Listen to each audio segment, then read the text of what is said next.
तर रायगडच्या पेनमधील गणेश मूर्तींची परदेशात मोठी मागणी आहे। यंदाही पेनमधून 55,000हून अधिक गणेश मूर्ती परदेशात रवाना झाल्यात। मागील वर्षीच्या तुलनेमध्ये जवळपास दुप्पट गणेश मूर्तींची निर्यात आहे। अमेरिका, कॅनडा आणि थायलंडमधून मूर्तींच्या मागणीमध्ये वाढ झाली। तर जागतिक योगासन स्पर्धेमध्ये पालघरच्या सफाळेतील विधीश राऊतने 2 सुवर्ण पदकं पटकावली। अहमदाबादमध्ये आयोजित करण्यात आलेल्या पहिल्या जागतिक योगासन स्पर्धेमध्ये विधीशने मोठं यश संपादन केलं आहे। लेग बॅलन्स आणि सांघिक योग प्रकारामध्ये 2 सुवर्ण पदकं त्यांनी पटकावली आहेत। या जागतिक स्पर्धेमध्ये 60हून अधिक देशातील 400 पेक्षा जास्त खेळाडूंनी सहभाग नोंदवला होता। स्पर्धेमध्ये भारताने देदीप्यमान कामगिरी करत एकूण 114 पदकं जी आहेत ती जिंकत अव्वल स्थान पटकावलेलं आहे।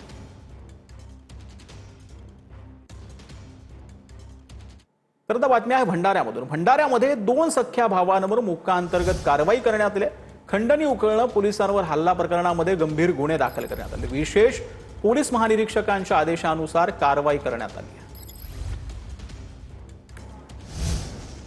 तर भंडाऱ्यामध्ये अल्पवयीन प्रियसी सोबतचा अश्लील व्हिडिओ व्हायरल केला। प्रियकरासह 5 जणांना अटक आहे। 2 अल्पवयीन मुलांचा समावेश आहे। प्रियकराने अल्पवयीन प्रियसी सोबतचा व्हिडिओ व्हायरल केला।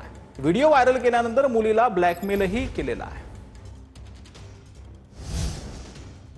तर नवी मुंबईच्या कळंबोलीमध्ये वीज पुरवठा खंडित होत असल्याने नागरिक संतप्त झालेत। महावितरण कार्यालयात नागरिकांनी ठिय्या आंदोलन केलेलं आहे।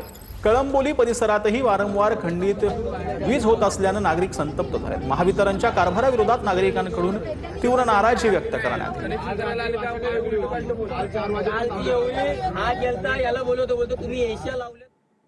तर इराणनं होर्मुझच्या सामुद्रधुनी परिसरात गस्त घालत असलेल्या अमेरिकेच्या अत्याधुनिक हेलिकॉप्टरवर हल्ला केला। अमेरिकेचे राष्ट्राध्यक्ष डोनाल्ड ट्रम्प यांनी हा मोठा दावा केला। हल्ल्याला अमेरिका उत्तर देणार असल्याचं ट्रम्प यांनी म्हटलंय। होर्मुझच्या सामुद्रधुनीतील या घटनेमुळे मध्य पूर्वेतील तणाव आणखी वाढण्याची शक्यता आहे।